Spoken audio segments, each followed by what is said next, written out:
Wapendwa, katika jina la Yesu na wasalamia mjambo. Basi asanti kwa kuwa tumeweza kurudi.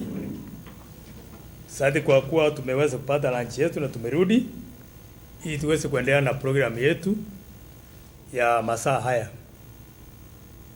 Nataka tuende kuomba, alafu tuanze kipindi cha uimbaji.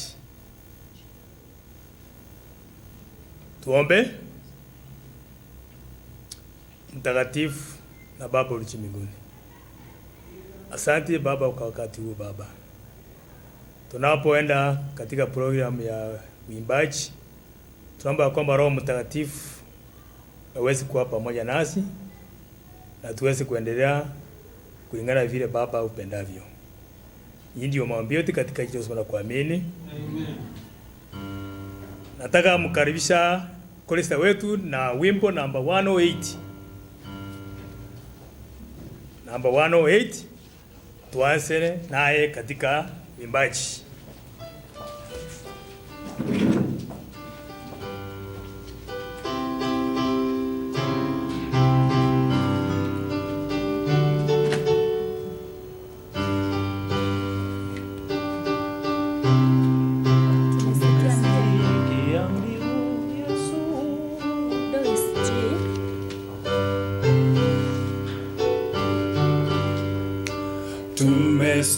Tumesikia mbiu Yesu okoa, utangazeni kote Yesu okoa, tiini amri hiyo nchini baharini, enezeni mbiu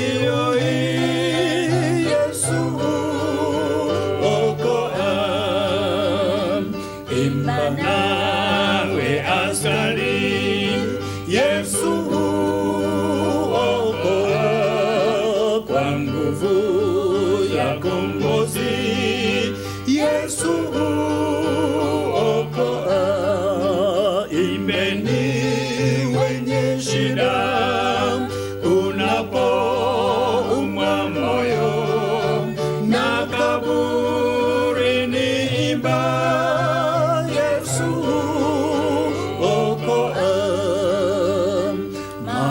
mawimbini uende Yesu okoa, wenye dhambi jueni Yesu okoa, visiwa na viimbe vini itikeni, na nchi shangilia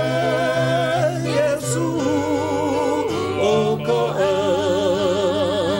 upepo utangaze Yesu okoa, mataifa yashangaa Yesu okoa, milima ni bondeni sauti isikike ya wimbo wa washindi Yesu okoa.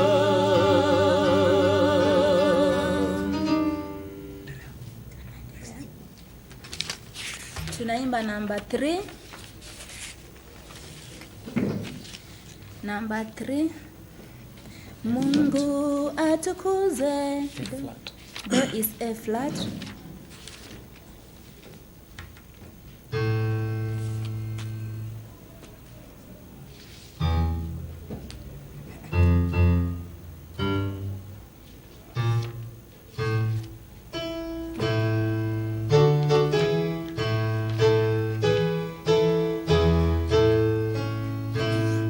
Mungu atukuze kwa mambo makuu, upendo wake ulitupa Yesu, aliyejitoa maisha yake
28. Do is F. Nama Bwana. F. 128. F.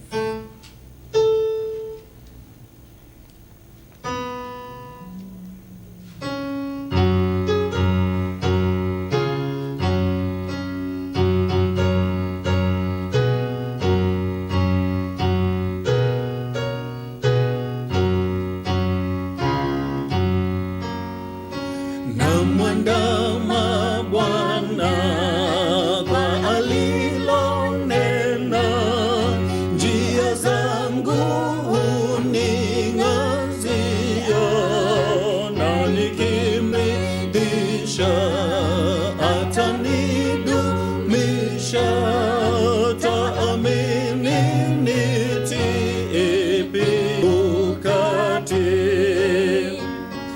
Giza sina kwangu, wala hata wingu, yeye mara huviondoa. Oga wasi,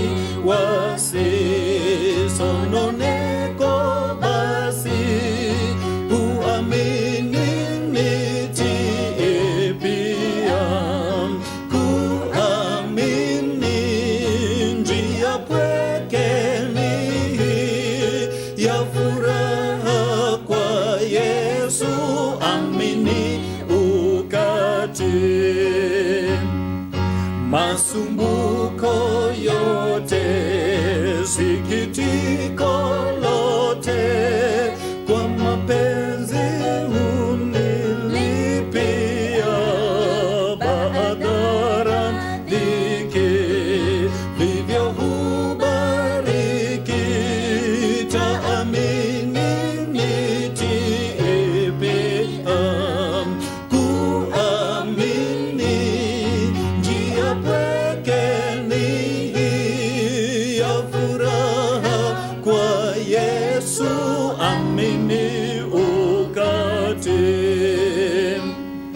Mimi sitajua raha sawa sawa, ila yote Yesu kumtoa, napata fadhili na radhi kamili, taamini nitie pia, kuamini njia pekeni ya furaha kwa Yesu, amini ukati.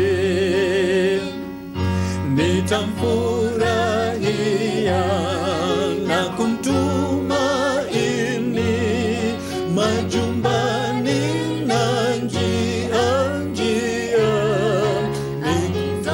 nikitenda, nikitumwa kwenda, huamini nitie pia, kuamini njia pekeni ya furaha kwa Yesu, amini ukati. Nambari 22.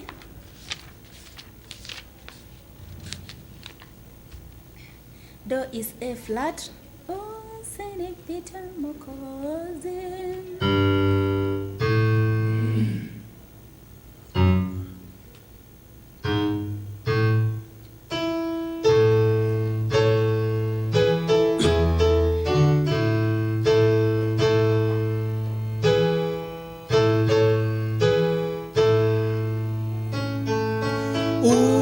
Usinipite Mwokozi, unisikie unapozuru wengine, usinipite Bwana, Bwana, unisikie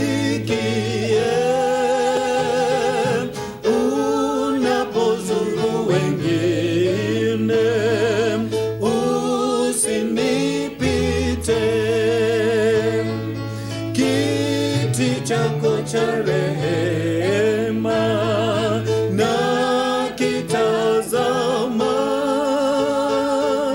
magoti napiga pale nisamehewe.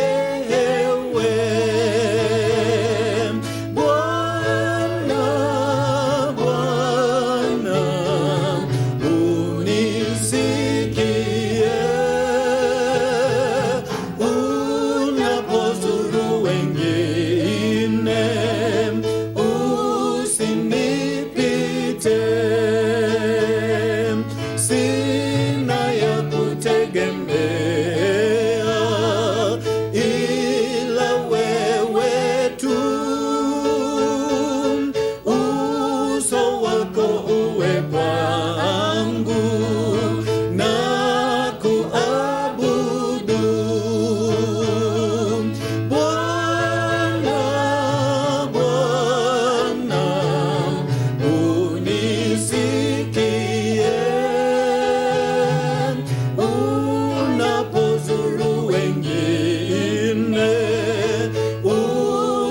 usinipite. Wewe tu umfariji, sina mbinguni wala duniani kote Bwana mwingine. Bwana, Bwana, unisikie unapozuru wengine, usinipite.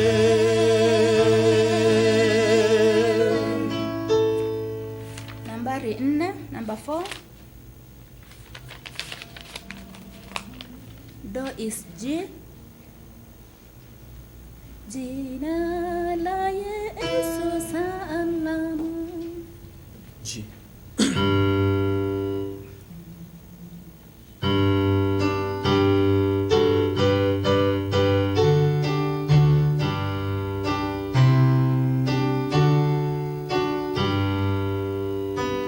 Jina la Yesu salamu, lesujudieni, lesujudieni ninyi mbinguni, hukumu na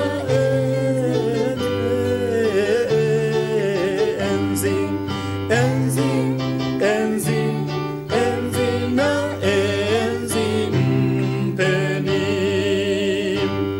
Enzi na apewe kwenu, watetea dini, watetea dini, mkuzeni Bwana wenu, na enzi mpeni, na enzi mpeni, mkuzeni Bwana wenu, na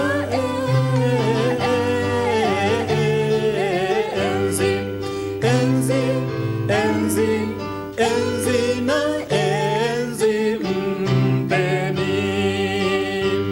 Enyi mbegu ya rehema, nanyi msifuni, nanyi msifuni, mmeponywa kwa neema, na enzi mpeni, na enzi mpeni, mmeponywa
Hamjambo tena wana wa Mungu, hata wale walioko nyumbani pia hamjambo. Tunafurahia kwa sababu ya kipindi cha nyimbo ambacho kimepita, na Mwenyezi Mungu bado ametupatia nafasi ili tuweze kuendelea katika sabato lake takatifu. Ni wakati pia ambapo naenda kumkaribisha kijana Felix Mtuko ili aweze kutuletea kipindi kile cha Bible study.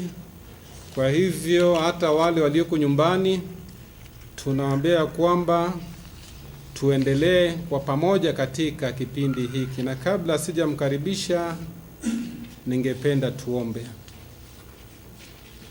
Mungu wetu na Baba wetu ishie patakatifu juu mbinguni, tunalihimidi jina lako wakati kama huu, kwa vile umekuwepo nasi kuanzia asubuhi na tumezidi kuona mkono wako. Tunapoendelea kuabudu siku hii ya kipekee ya sabato lako takatifu, tunaomba uongozi wako, Roho wako Mtakatifu ashuke na awe nasi. Mtumishi wako anapoingia jukwani kwa mafundisho ya kipekee ya Biblia, Mungu wetu, Roho wako Mtakatifu ashuke na amuongoze katika kila neno. Utujalie hadi tutakapomaliza, na ni katika jina la Yesu tunaomba na kuamini. Karibu.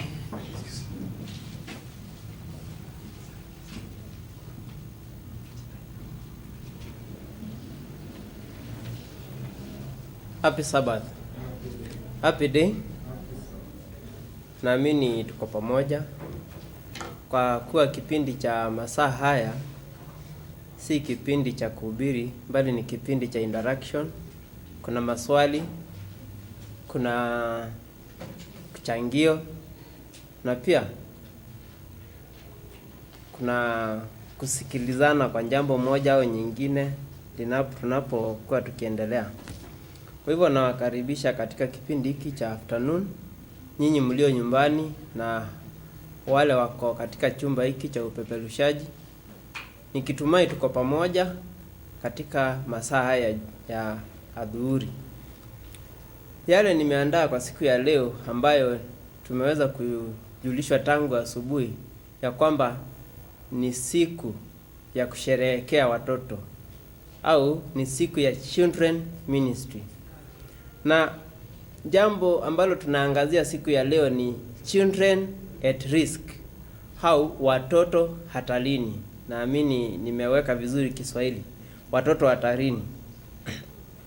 Kwa hivyo kabla hatujasonga mbali, kuna fungu ningependa tuweze kufungua tukaweze kulisoma, ambalo ni fungu kutoka kitabu cha Luka 2:52. Kitabu ni Luka 2:52.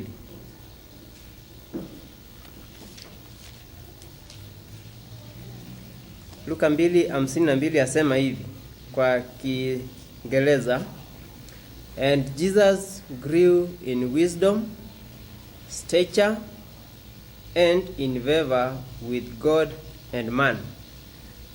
And Jesus grew in wisdom and stature and in favor with God and man. Tuombe.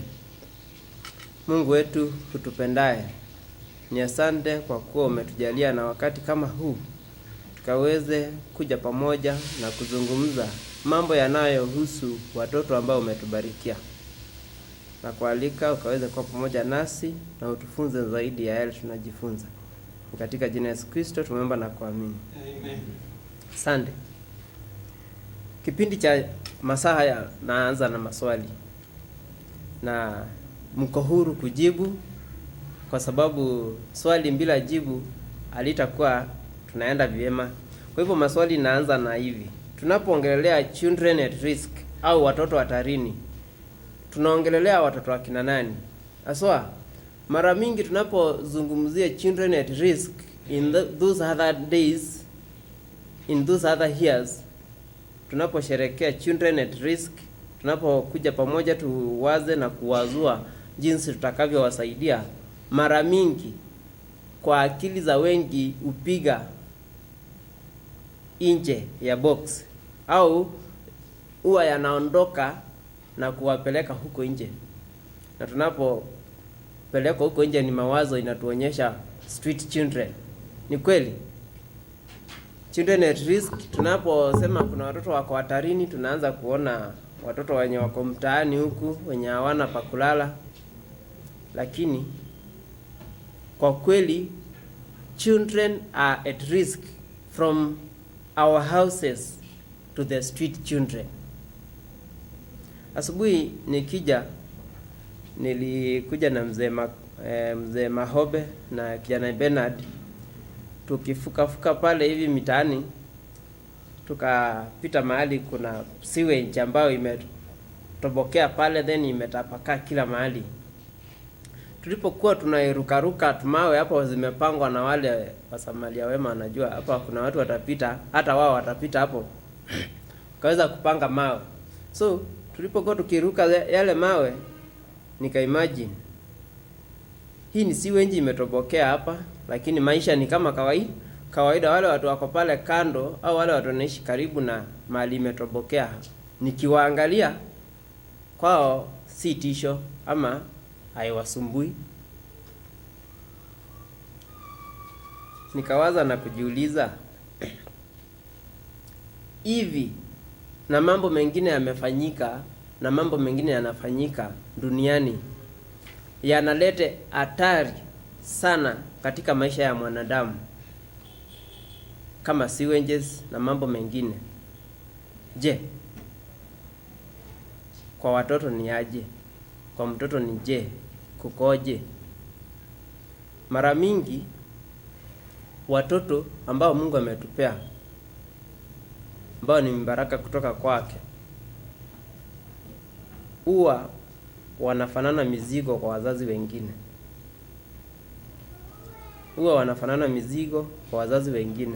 Mpaka wazazi wanatafuta managers wa kumanage akina nani? Watoto wao. Lakini kabla parenting in two types. We have a Christian pipi. Kisha tutakapokuwa tukimalizia, tutaangalia aina 3 za wazazi, 3 types of parent, ambapo at the end of this program, naamini mimi kama mzazi na nyinyi kama wazazi na watoto tutaweza kujua sisi tumesimama wapi.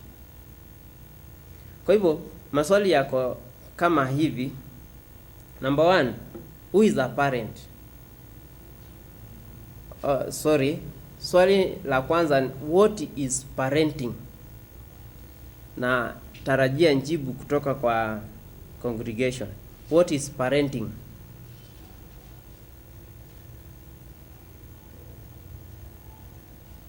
Yes. Parenting is taking full responsibility of your children. According to me. Mwingine anataka kujaribu. Mwingine? Yes.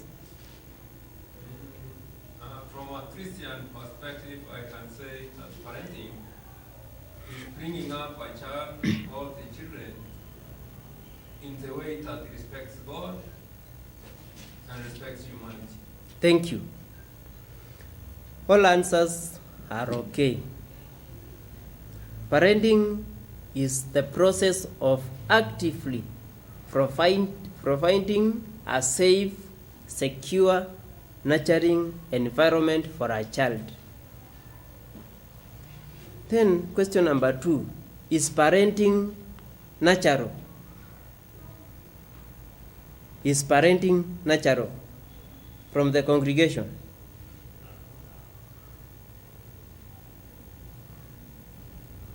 Is parenting natural? Yaani tumezaliwa kama tunajua kulea. Hili ndilo swali. Is parenting natural? Does it come naturally? Yes? No, sometimes it cannot come naturally. Yes? These are maybe characters that we inherit our parents. Yes, ametuambia sometimes it cannot come naturally. Parenting, true, is not a natural thing. Parenting is part of growing as parent as the child grows. For example, when I had my firstborn, I was learning how to raise up a child because I was new in parenting. But now I know. And my experience, we cannot compare it with a parent with 5 kids, all 5 children. He knows or she knows how to handle all of them, being 5. And remember, all of them, 5 of them, each child has his or her own characters. And that parent knows how to take care of them. If he comes from market with 1 banana, he knows how to share and who to give to share for others. That's good. Now the last question as we proceed is, what do children need from parents? What do children need from parents?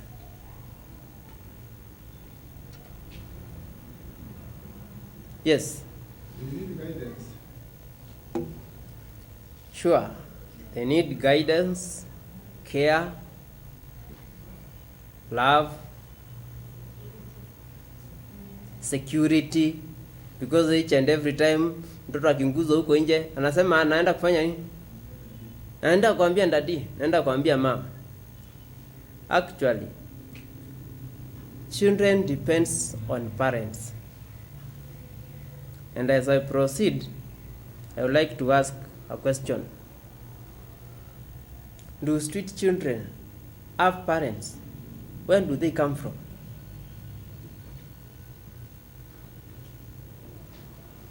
Yes. Some of them have parents. Yes. And some had parents. Mm-hmm. But maybe they, one way or the other, they were maybe separated. Sure. So some of them don't even know their parents. But the majority know and they have parents. Yes, I'm happy for that. Actually, majority, as per my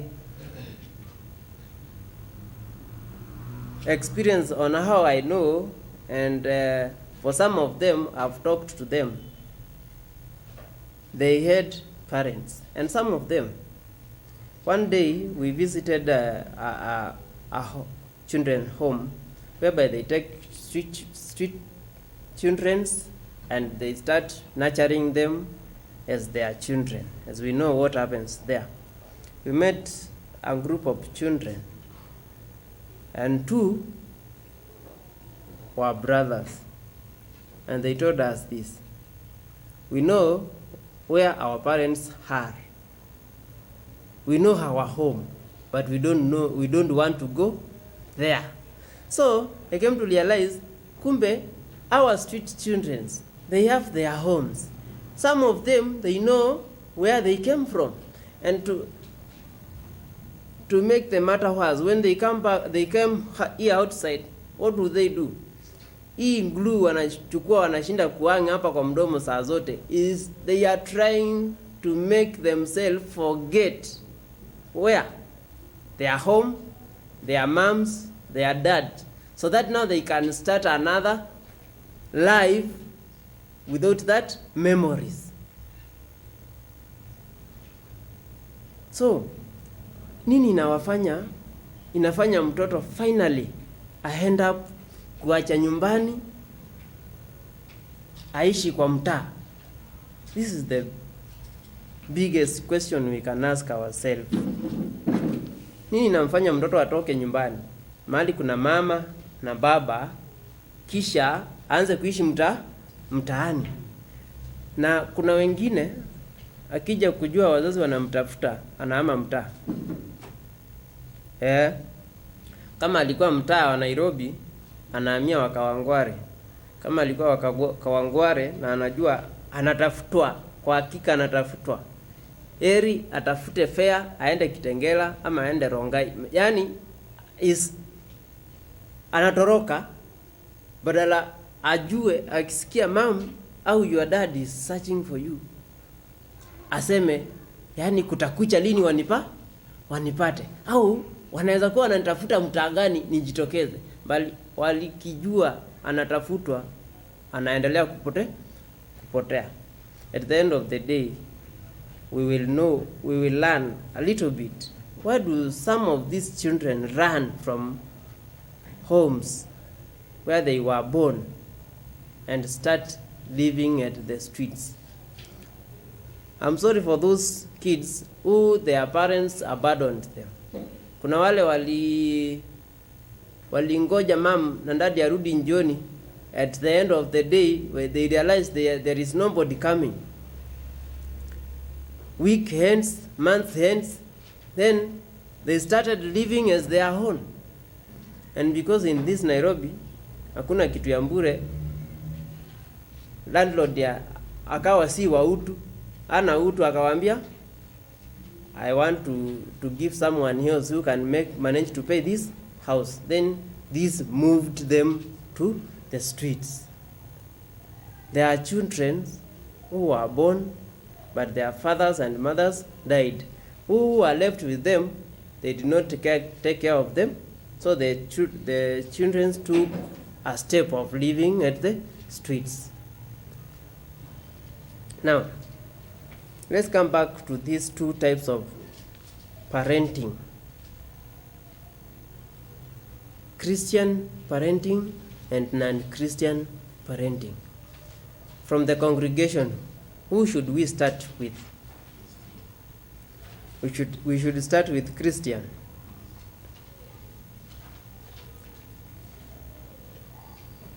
Christian parenting child. Christian parenting is whereby everything happens in child's life.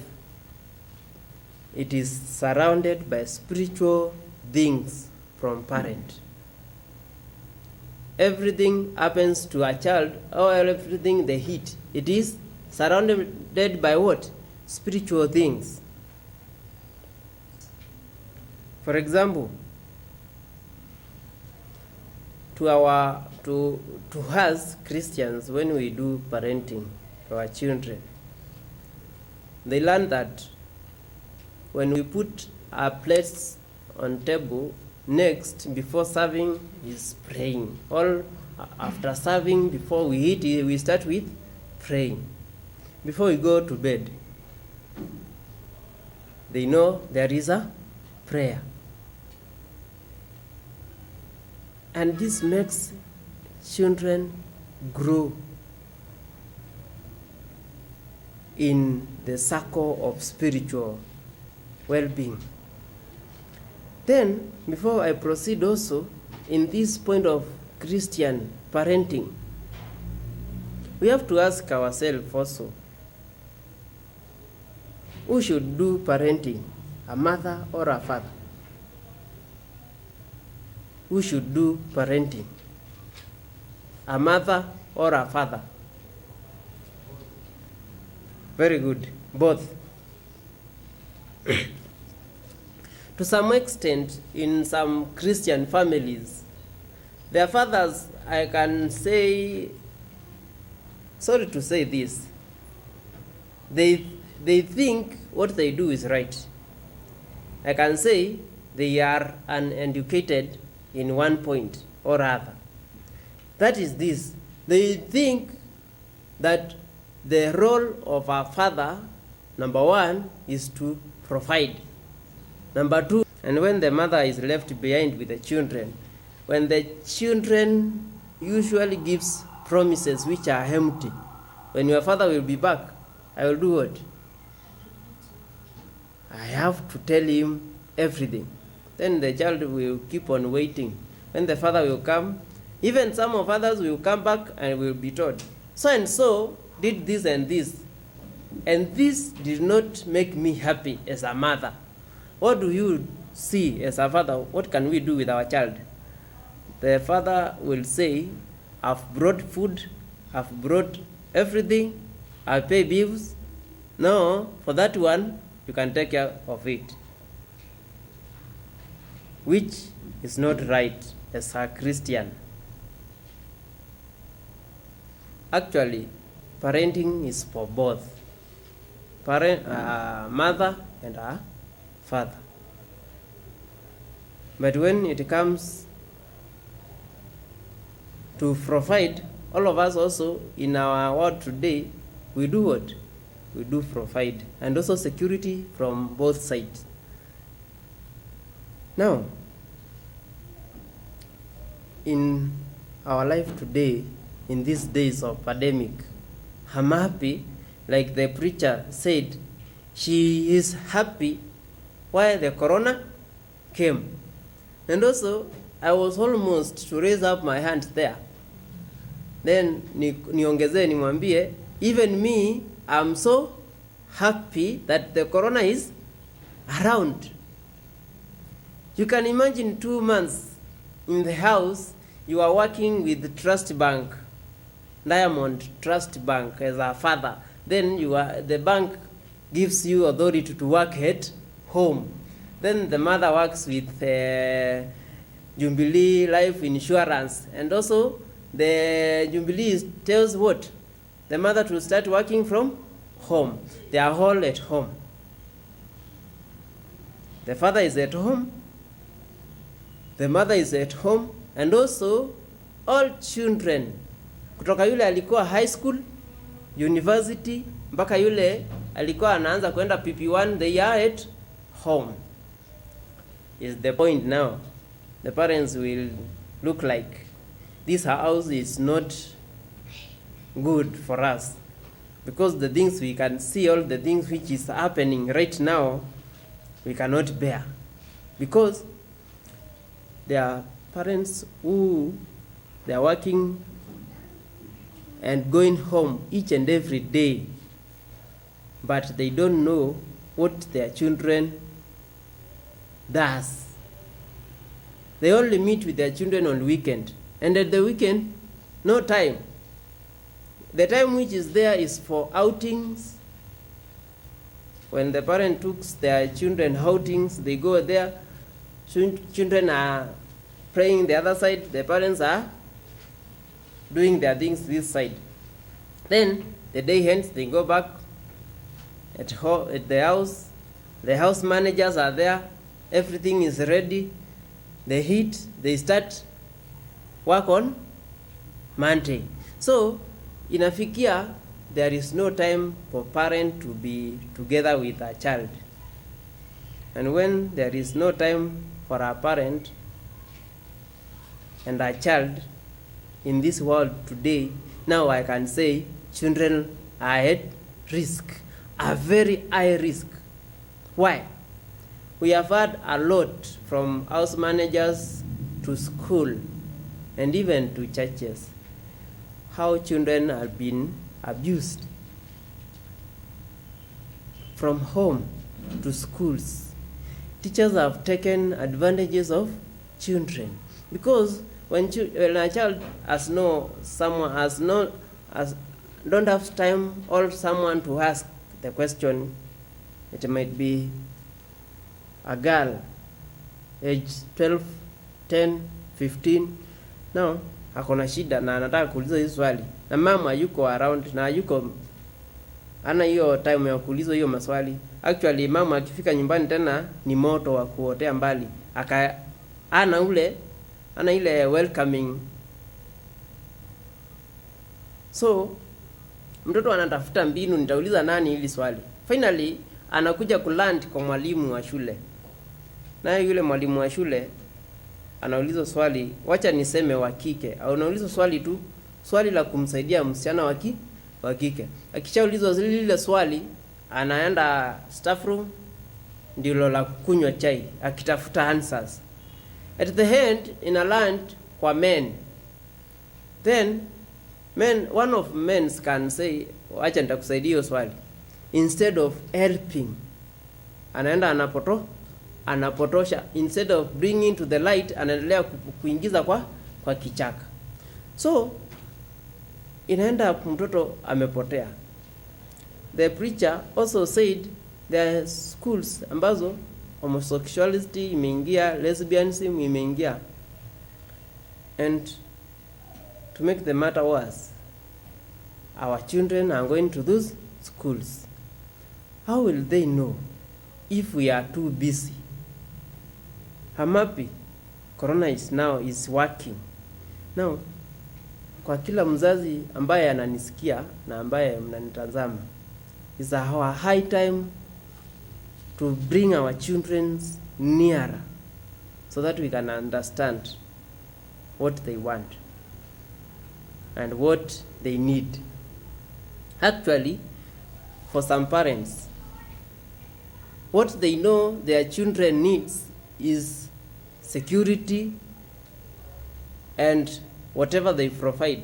Especially wakati amepeleka mtoto wake shule ya boarding, na kama hafanyi boarding, wakati amepeleka shule ambayo atachukuliwa hapo kwa gate na bus, na jioni anadropiwa hapo, zile vitabu mwalimu ameitisha amenunua, zile manguo mtoto anataka kuvaa amebai, then it's like amemaliza kazi ya kufanya nini? Parenting. Anasahau kuna point imebaki ambayo ni ya kuketi chini na mtoto muongee. And I'm happy also because we learned that parenting is not naturally. So hakuna gwinji wa kulea watoto, bali tuna grow. Wanapo grow, tuna grow as parents. Tunajua kama for example, my firstborn, she is 7 years, but I'm trying to learn hard how akifika 10 years I will be handling her.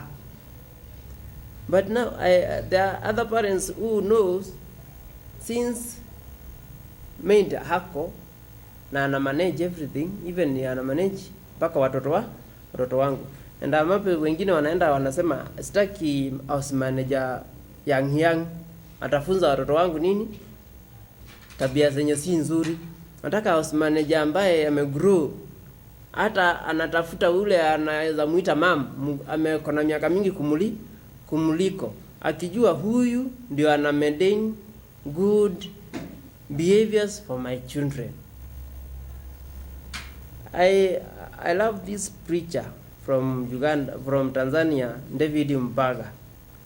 Last year akiwa makambi hapa Umoja, aliweza kutoa point moja, sijui ilitoka wapi, ndio akaisema, kisha hiyo mahubiri yote ikakatwa tu. Hiyo sehemu ametaja hiyo jambo ndio inaangaziwa sana. Anasema hivi, siku hizi duniani hii yote hawezi akaamini mtu yeyote yule, kwa maana watoto ndio wanaweza sema. Unasema hivi, duniani hii kwa saa hizi hawezi akaamini mtu yeyote yule tunapotaja watu na watoto.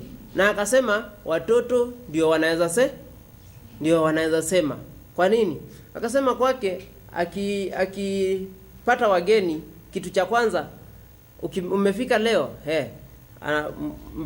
kabla ya umuelezee mali umetoka, kukoje, unamueleza kwamba umepanga kuishi kwangu siku ngapi. Kwa maana nina vyumba viwili vya kulala vya watoto na changu. Kama unaishi siku 2, ajue bajeti yake itatoshea aende ya kukombolea guest house pale nje hizo siku 2.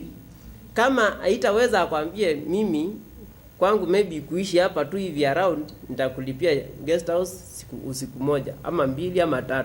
Kama umechagua mwezi kukaa kwake, anakwambia hapo siwezi. Kwa sababu gani?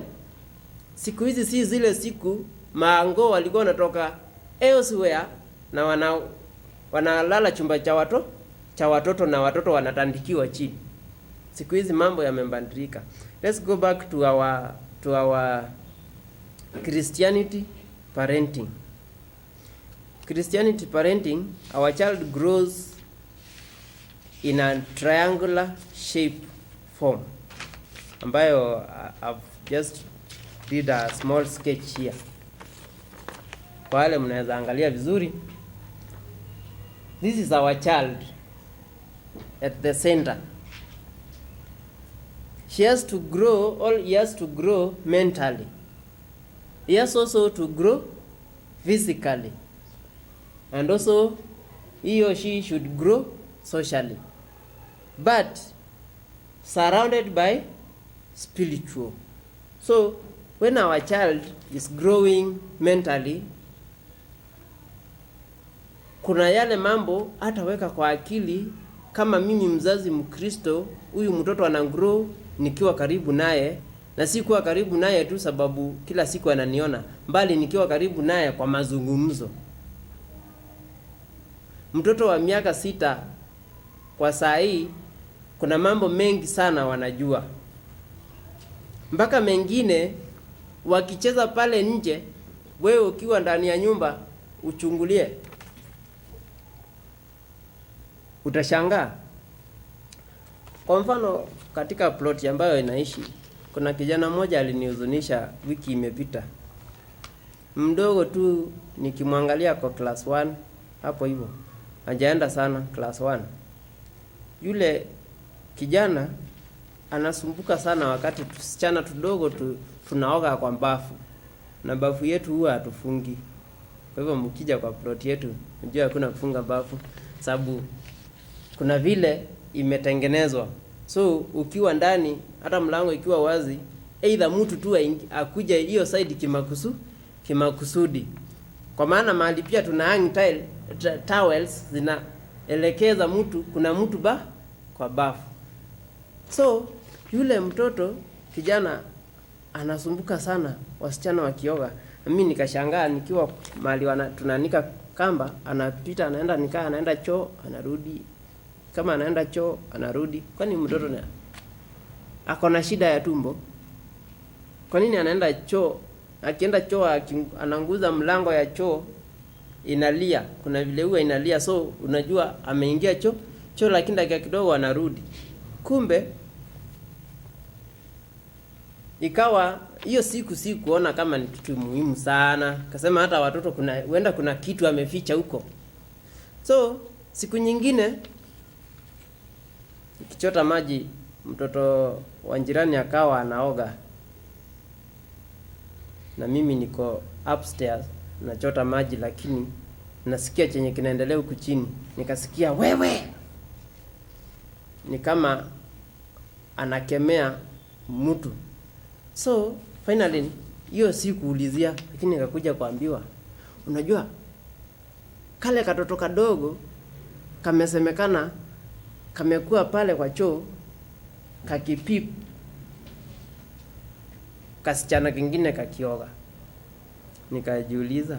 Kwa hivyo ile siku nilikuwa naona anaingia ni kama anaenda choo na anarudi, ni kama alikuwa na tarajia nitatoka aje hapa mahali anioni, niingie kwa nyumba ndio awe huru, ni kama ako huru pale nje. So these small children knows a lot, and there is a group of parents ambao wanangoja. Anasema I'm waiting, I'll grow. Akisha grow tutaanza kufanya nini? Mazungumzo. Akisha grow tutaanza mazungumzo. Na hili linanipelekea niulize swali, haya mazungumzo tutaanza lini? Au mazungumzo ya kumwelekeza mtoto aishi na grow kwa tabia nzuri yanaanza lini? Akisha grow kwa wengine ni akisha maliza class 8, ameenda high school, ndio anaketishwa chini usiku mzima. Kesho anaenda kufanyiwa admission. Usiku wa leo alali, ndio anaelezwa. Kenda huko ujue kuna vijana, na ujue kwa barabara pia kuna makanga. na ujue pia hawa watu wanauza masweet kwa barabara si wazuri. All these years amesoma since class 1 to class 8. You've never mentioned kuna vijana. You've never mentioned chunga walimu wa wanaume. Till amefika class 8, amefika 13 years, amejua could decide some of the decisions, amejua what you are telling. She knows. Ndio sasa unaanza kumwambia sasa, nataka nikikuja midterm au parents day nipate uko na tabia nzuri. The whole night she will not sleep. The whole night he will not sleep preparing. To me and to that parent, it's that hiyo inanionyesha sasa huyo mtoto time ya kugrow imefika, time ya kwanza kuongea imefika. At what age we should start talking to our children? At what age?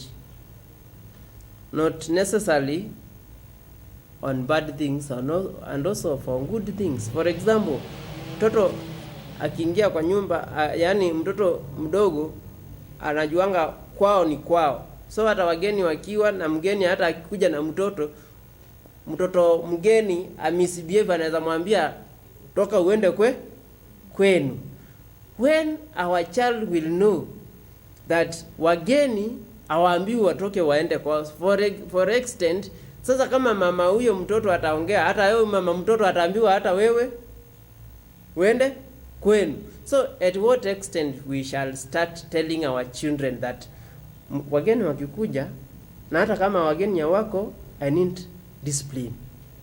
And no, pia hata wewe ukienda kwao wakikwambia uende kwenu na ni usiku, utafanya nini? So mtoto anajua wageni wakikuja huku, hata wakimistake, sababu lazima tu watoto wachokozane, si wakuambiwa waende wapi, waende kwao. At what extent? Au tunangoja hangro? Some of parents are waiting apande afikishe miaka 15 karibu apate kitambulisho, ndio sasa tutaanza kuongea mambo mengine. Socially, when the growth of child spiritually, it is surrounded by spiritually, even socially, this child anafaa atajua jinsi ya kukaa na watu, socializing. Na hakuna siku utakuja kuanza kumwambia mnaenda kwa auntie for this vacation, make sure you behave. Hakuna siku utamwambia make sure ata behave. You normally knows she behaves or he behaves. Then the last one is physically. Our children should grow physically, and actually they grow physically as we see, but also there is growth physically in Christianity. For example, wazazi wenye wananunulia watoto junk foods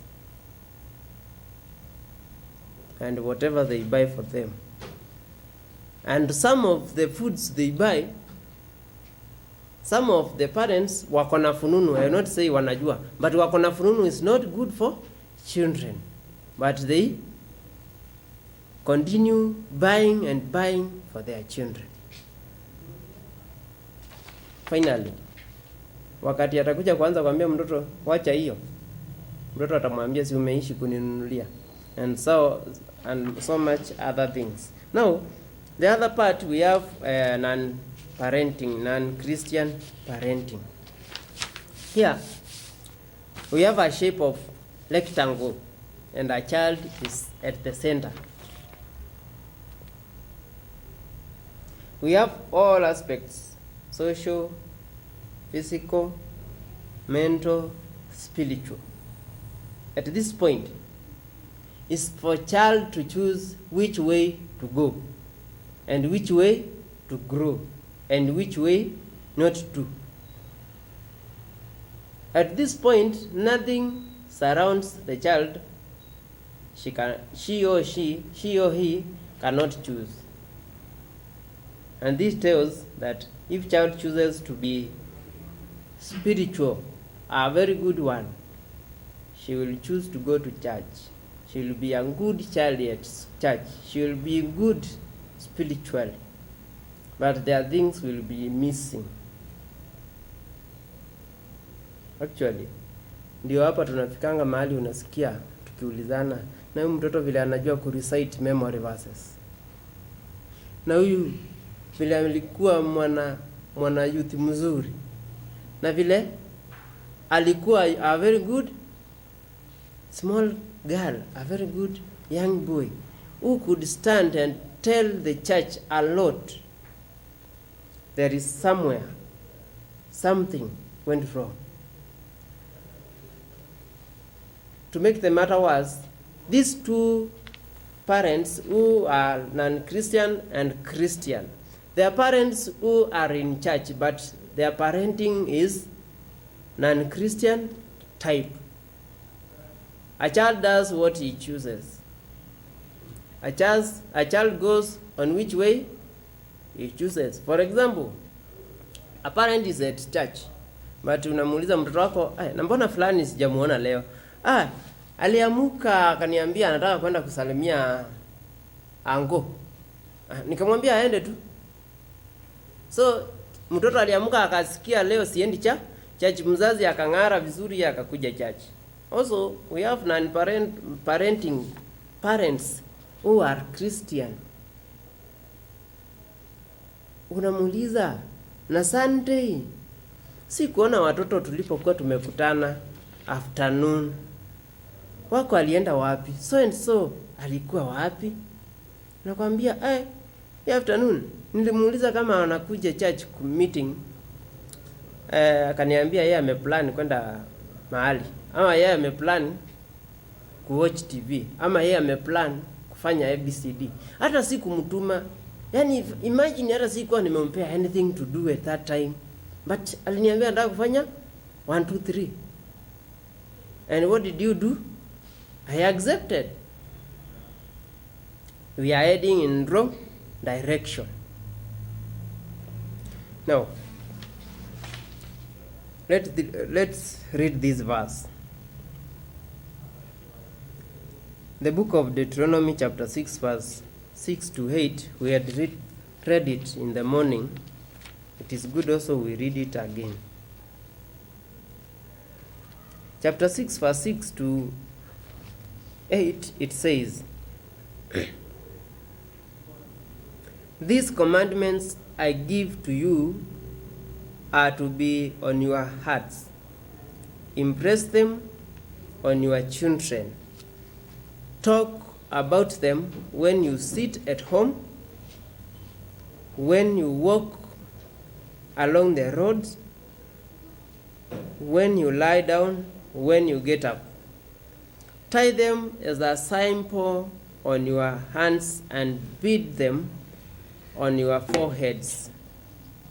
Write them on the door frames of your houses and on your gates. Ellen White is telling us something on this verse. He's telling us this. When we choose to do something as parents, let's learn that our children learn from us. And the preacher of this morning also said this.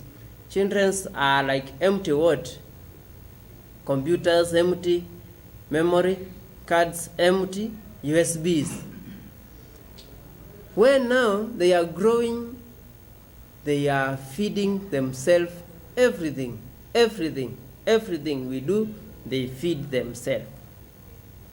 And it is unfortunate that wakati nimeweka kitu kwa hii simu, naweza sema hizi picha nilipiga mingi na zingine zionekane vizuri, nifanye nini? Nifute. Lakini kwa memory ya mtoto there is no deleting button. Thank you. Hakuna ya button ya kudelete. Once it's done, it's done. For example, for those fathers who kick the mother of the children every night, they normally tell the boys in the room, I've just kicked her a little bit. When you marry, try harder, even you break the leg. Yes, I've shown you what? The way. This also drives me to this verse. Proverbs chapter 22 verse 6. Train up a child. What does it mean to train? I'm happy here outside we have a railway. Each and every morning and evening train inapita hapa na kurudi na kupita na kurudi. Have you ever noticed that there is no day that hizo macabins siku moja zitakuwa mbele kichwa ikifuata? Have you ever seen one day imeenda na reverse?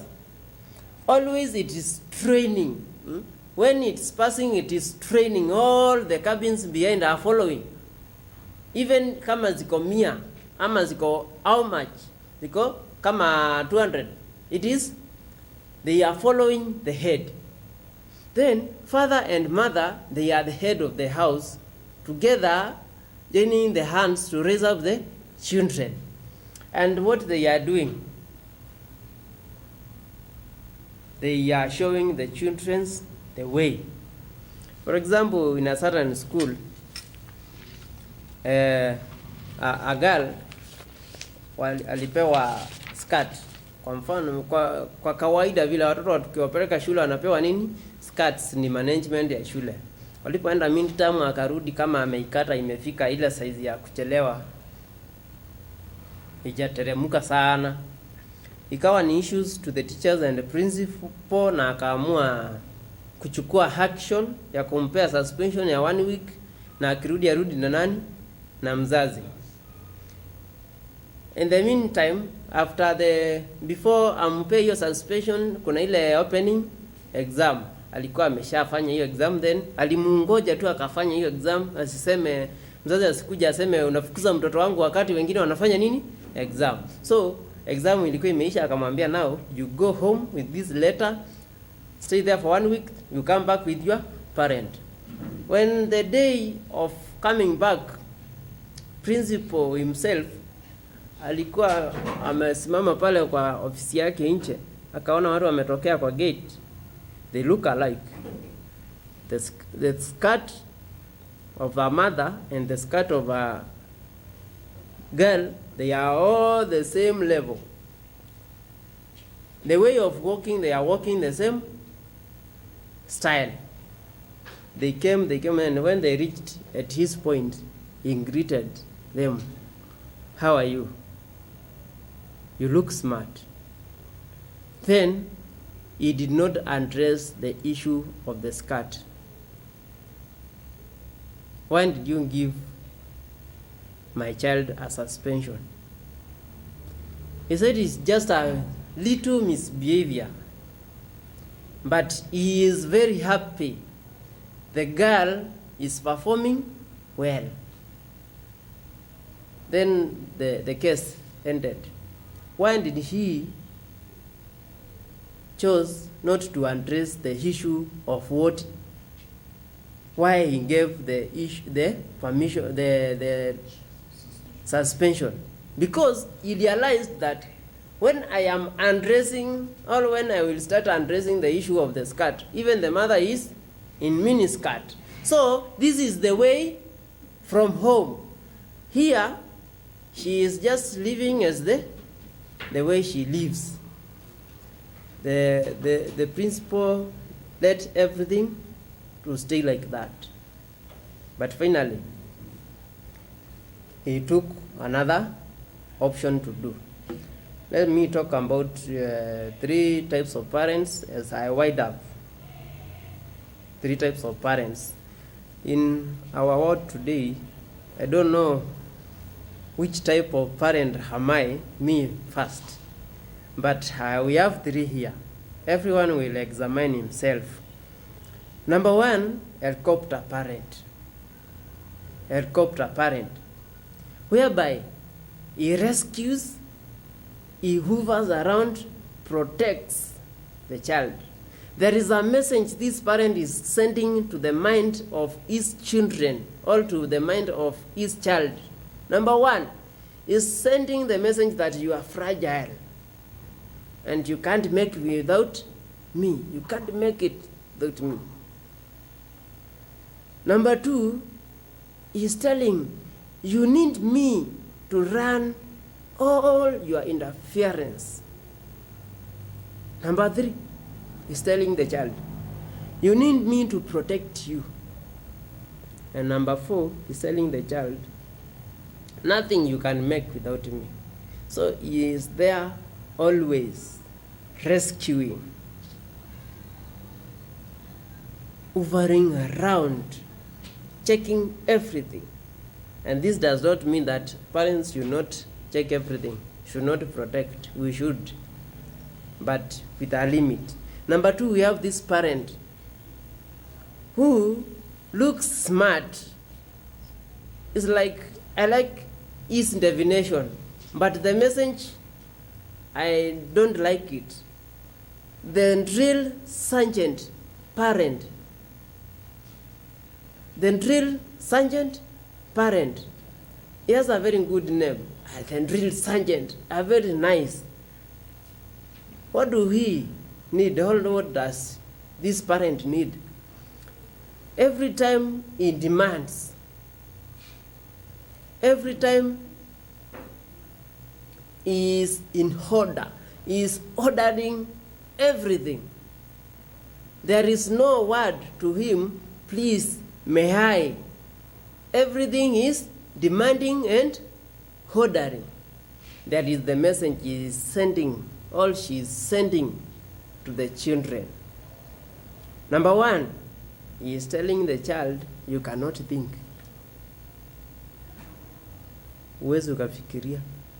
Number 2, he is telling the child, I have to do, you think. Yani, lazima nikufanye ufikirie. I have to boss you around. I have to do all to tell you whatever you have to do. This is the message the child is getting from and demanding and ordering parent. Then the last one is telling the child, you are not capable of making in life. You are not capable of making in life unless everything is demanded and ordered to you strictly to be done. But there is another parent here, number 3, consultant parent. Consultant parent, he has only 2 aspects. Number 1, he advises. Number 2, he consults. And what the message is telling the child, you would do better on your own. But I don't mean that you should not do. Keep on doing it. In other words, it's telling the child, you can make it. You can make it. As I finish, there is a group of people who chose to go and investigate children. And they took the children between age 4 and 10 and they put them in one room. Na wakawaambia hivi, we are going to give you biscuits, each one a packet of biscuit, na mwenye atakaa nayo akuli mpaka lunch time. Tukikuja tena tutawaongeza ngapi? Mbili, then you will be allowed to eat. But make sure hata utafunja hiyo seal hiyo packet. Make sure tukikuja tutakuta hata seal haijakuwa blocked.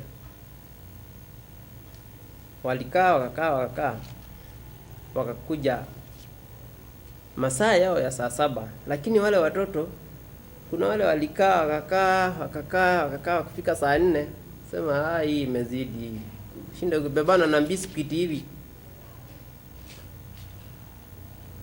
Na ni ile smart tena tamu na ukuli, hapana.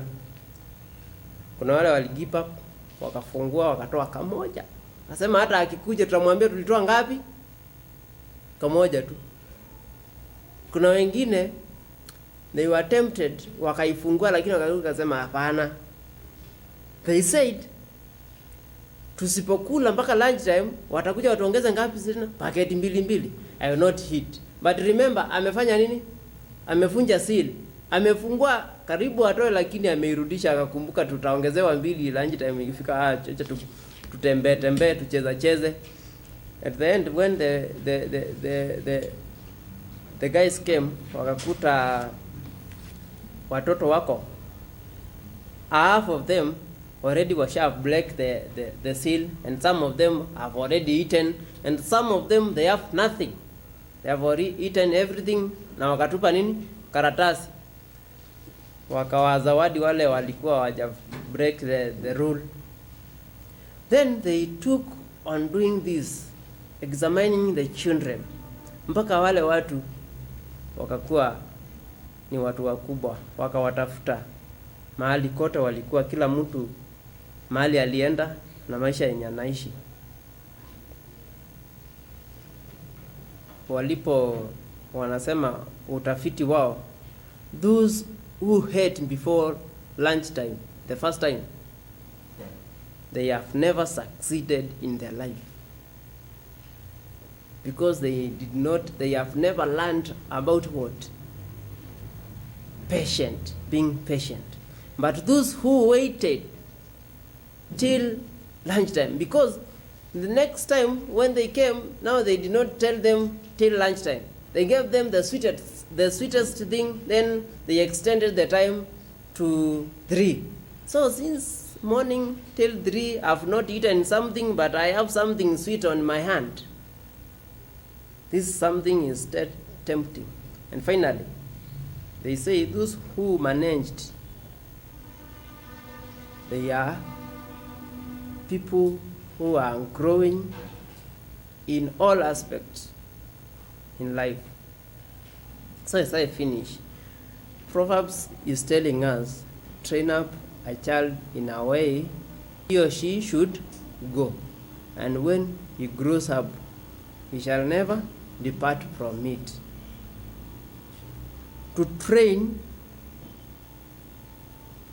is not a matter of ordering and doing whatever we think, but it is a matter of showing the way by actions.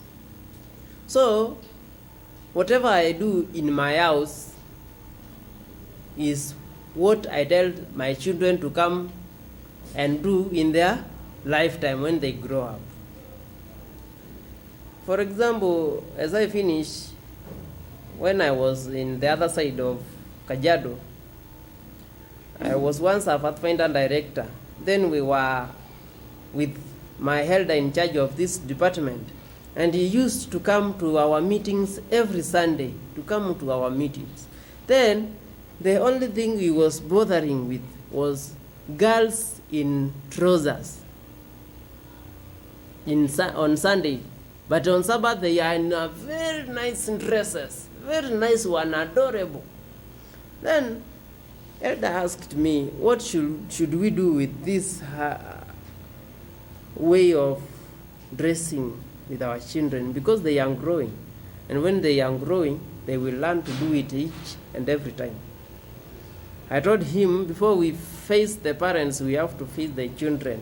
And the Pathfinders, one Sunday we called them and we told them, today we are not doing whatever we normally do, but we are going only to discuss some issues which draws a thin line between you and us as teachers and also parents. And the elder raised the issue about the boys doing those hizi trousers, sijui zinaitwa aje, imeshika mguu as if unashindwa hii inatokanga aje. Then girls can discuss about wearing trousers and also this other type of clothing. What do you call it? Help me. Hii yenye ni kama ni kitambaa hivi but inavaliwa tu. When it was introduced in our countries, ilikuwa inavaliwa lakini na kaskati. Skin tight, very good. Yeah, when it was introduced, ilikuwa inavaliwa na kaskati, unaona imetokea wapi? Chini. But ikafika wakati, sijui nani aliapprove that hata bila skati you can walk along the ways. So, when elder touched these things, children said this. You know what? There is no day we went to buy our clothes. Each and every time, like one girl said, my mom, hata aniulizangi nitavaa nini, ama ninataka nini akinibaia. She goes and brings. Then when she brings, I do what? I use it.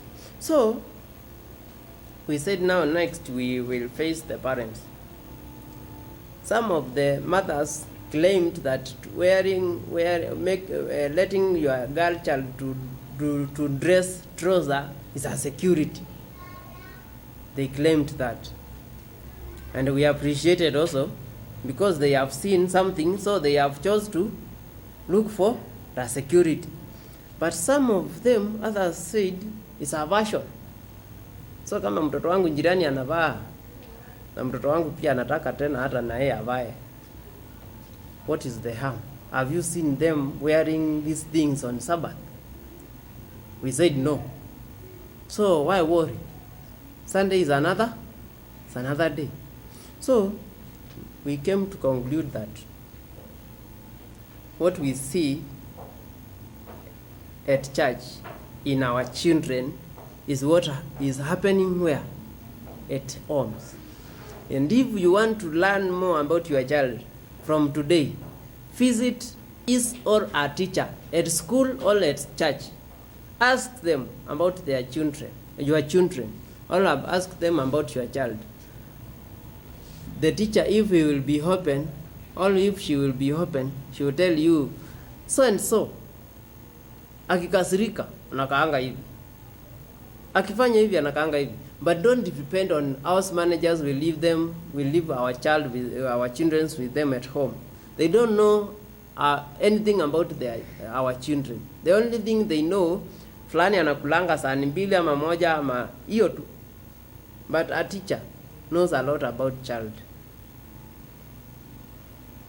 The last verse we are going to learn how to read as I wind up.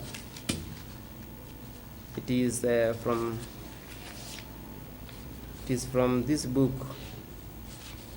Ephesians chapter 6, verse 1, 2, and 4. Ephesians chapter 6.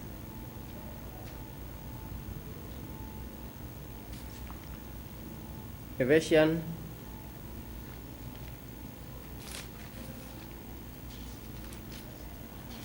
chapter 6 verse 1 nasema, children, obey your parents in the Lord, for this is right.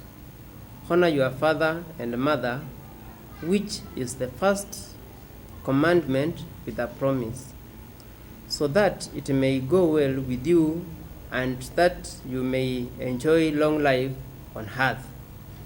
Verse 4, fathers, do not separate your children, instead bring them up in training and instruction of the Lord. While the Bible is telling children to obey, knows that when we are born, we inherit the small thing, disobedience, from our first parents. So every child, when she or he grows, should learn to obey. And obedience is everything in life, from home to school to life and afterlife. So as I close up, the book Child Guidance has given us the light, as just small light. The writer, I believe, and I keep on believing that God was speaking to him or to her when she was writing this book, Child Guidance. In the first pages, she is writing to the reader, not to the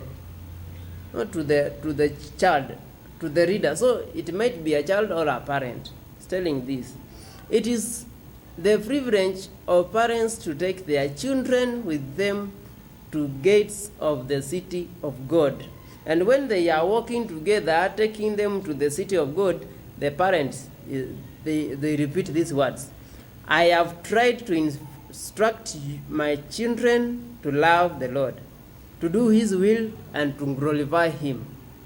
She continues to say that to such the gate will be thrown open, and parents and children will enter in.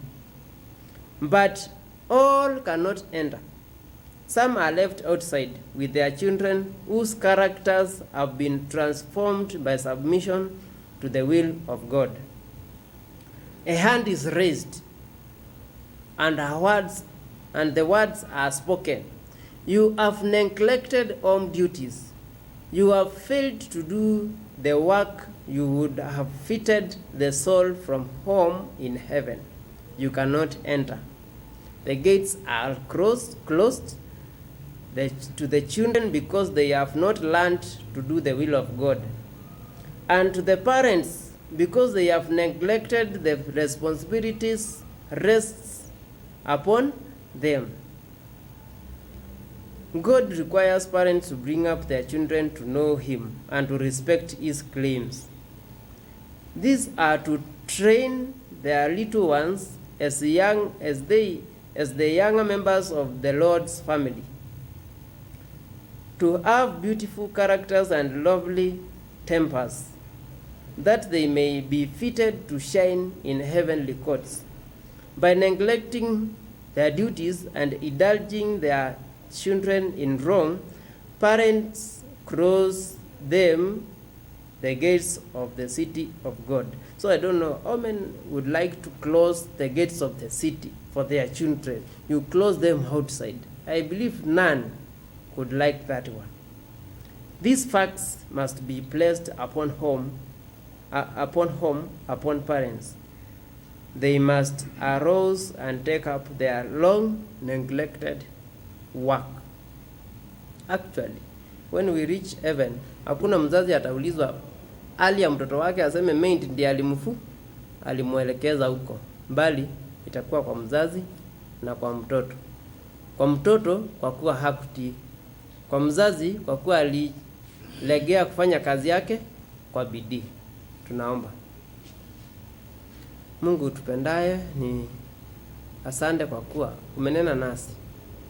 Hao watoto umetupea ni wa muhimu sana katika maisha yetu, na wanatufunza mengi ya kwamba unatupenda na unatujali.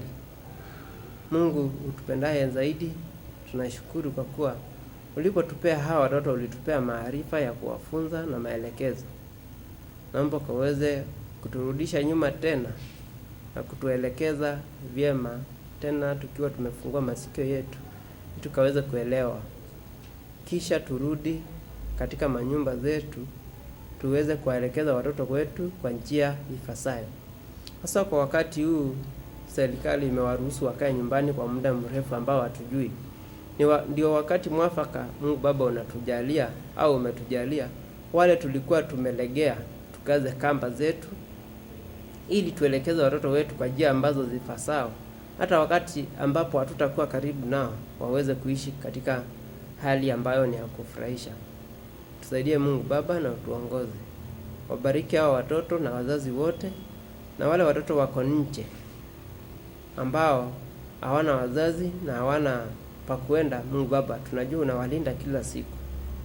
Tunaomba ukaweze kuwaneemea kwa hapa neema zako.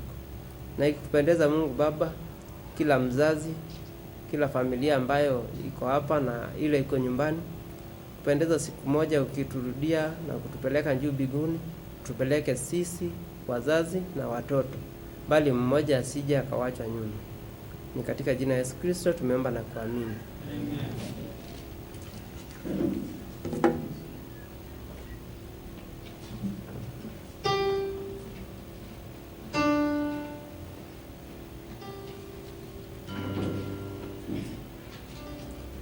Praise Lord. Ngapi amefurahia hiyo fundisho? Barikiwe sana. Tunataka kushukuru kwa sababu ya wakati huu, sababu ya curfew, tunataka kumalizia hapo ili tuweze kwenda manyumbani mapema. Nataka kuwashukuru wote ambao umeparticipate. Elder Mbaka, morning devotion, thank you very much. Teachers, evangelist, Bernard Omondi, thank you very much for a good sermon. Sister Jack, iliambiwa ni Jacqueline. Is that so? Yeah, Jacqueline. Thank you very much. Jacqueline Mark. Asante kwa fundisho nzuri. Choristers wetu ambao tumekuwa nanyi tangu asubuhi mpaka wakati huu, ubarikiwe sana. Elders wote ambao mmeweza kufika, ubarikiwe sana kuungana nasi katika program. Walimu wa lesson ambao mmetupeleka vizuri sana katika lesson discussion, ubarikiwe sana. Sabato ijayo itakuwa ya youth na mmekaribishwa ili tuweze kuendelea pamoja. So wakati huu without forgetting very important people ambao ni technician, ndio wetu hapa na hawa kiongozi wetu ambao anachukua mtambo ya kunakili, barikiwa sana. Now I want us to close na wimbo number 172, nikikaribisha tukimaliza kuimba ila mpaka tutumalizia na maombi. Basi chorister 172, simame kwa furaha. Mfalme wetu atuita E flat. Come and we sing.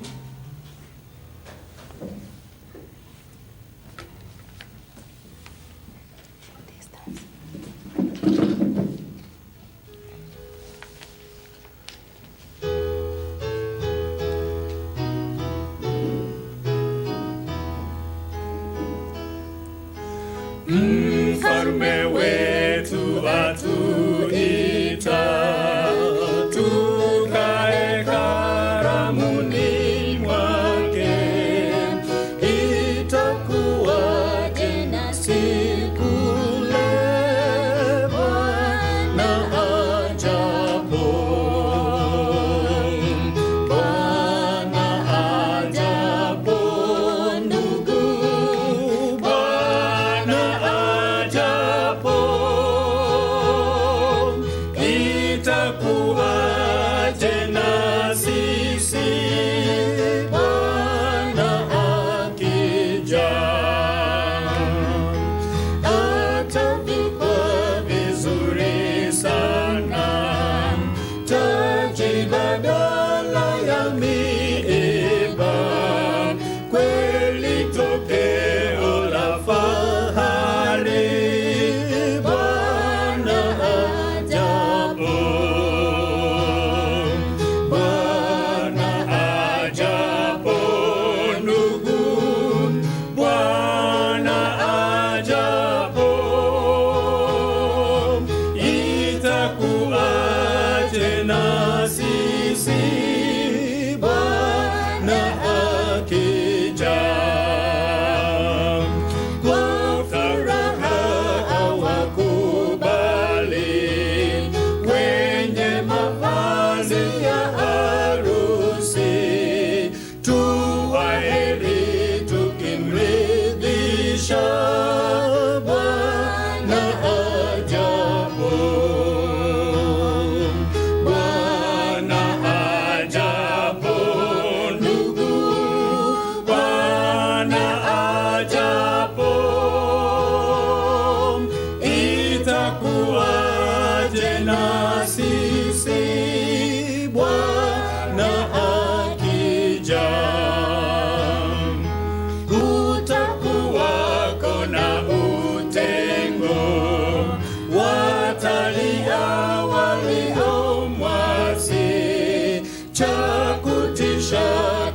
jambo kile Kristo ajapo. Bwana ajapo, ndugu, Bwana ajapo, itakuwaje na sisi Bwana akija? Mfalme utupe neema, sisi tunapokungojea, tusiogope kukuona ujapo Bwana. Bwana ajapo, ndugu, Bwana ajapo, itakuwaje na sisi Bwana akija?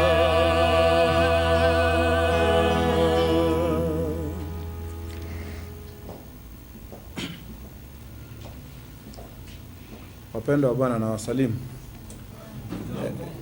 Hata kama mwalimu hakupeana nafasi ya kuuliza maswali, pia ningependa tu niongeze maneno mawili ili tupate kufunga. Katika sehemu moja ambayo inazungumzia juu ya parental duties, wasasi tupate kuelewa hivi kwamba sisi kazi yetu ni kufundisha watoto. Parents are there to teach, parents are there to train, and also parents are there to provide for.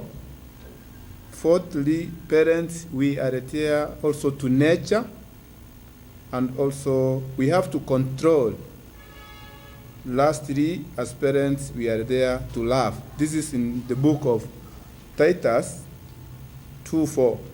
Kwa hivyo tunapoenda tupate kuelewa kwamba sisi wasasi kazi yetu ipo na tunafaa kufanya kazi.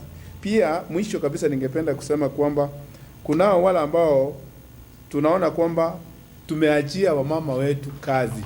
Yaani wewe bwana umeachia bibi kazi ya kulea watoto. Bibi ndio aelekeze, pia ndiye atayarishe kila kitu. Wamama wengine saa zingine wanajiuliza ni kwa nini hivyo? Lakini msisidi kujiuliza. Wakati mwingine Mungu akitujalia tutajifunza mambo mengi juu ya this parental love ambayo ni ya mama, ambayo mimi nikisoma naiona katika kitabu cha Exodus 2:3 ambayo hapo inazungumzia juu about the matter of Moses. And secondly, katika sehemu nyingine Genesis 21:16 inasema Hagar's love for her child. Thirdly, katika kitabu cha ni Isaiah, 1 Samuel 2:19, the matter of Samuel. Pia kuna Rizpah's love for her sons.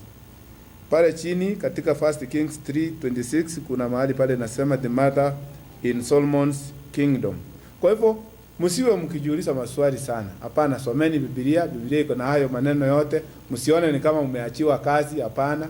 Hata katika Biblia wamama wamefanya majukumu ambayo ni makubwa sana na ni mengi sana katika ukuaji wa watoto wao. Kwa hivyo nashukuru kwa ajili ya siku hii, na nashukuru kwa ajili Mungu ametujalia tumepata kuzungumza na kuyapata yale mengi ambayo alikushuhudia leo tuyapate. Zaidi ya mno tuombee watoto wetu na tufanye watoto wetu wapate kumjua Kristo, na pia wapate kuelewa huyu Kristo ni nani na ni yapi yale ambayo yanayomfaa yeye kama mtoto apate kuyajua kutoka kwa Kristo. Ningeomba wakati huu tupate kufunga macho yetu kwa ajili ya ombi la mwisho. Tuombe. Baba na Mungu wetu ishie mbinguni, tunalikuwa na kulishukuru jina lako. Asante kwa ajili umekuwa mwema kwetu tangu tulipoanza asubuhi, na umeona vema wakati huu tupate kumaliza yale ambayo tumejifunza siku ya leo. Wacha yawe ya manufaa katika maisha yetu. Zaidi ya yote tukumbuke katika ufalme ujao.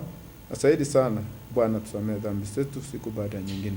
Tunapoenda kufumukana kila mmoja akielekea kwake, tumejikabidhi mikononi mwako tukiamini kwamba utatuongoza kadri ya mapenzi yako.